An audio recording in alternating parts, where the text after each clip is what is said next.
Sa likod ng Mega Mall from Ortigas.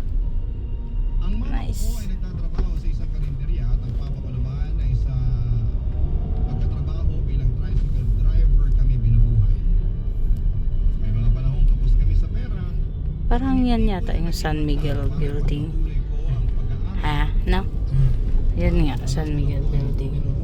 Ito po yung mahalin na mga bilihin nandyan. Yun yung Wolfgang steak meron.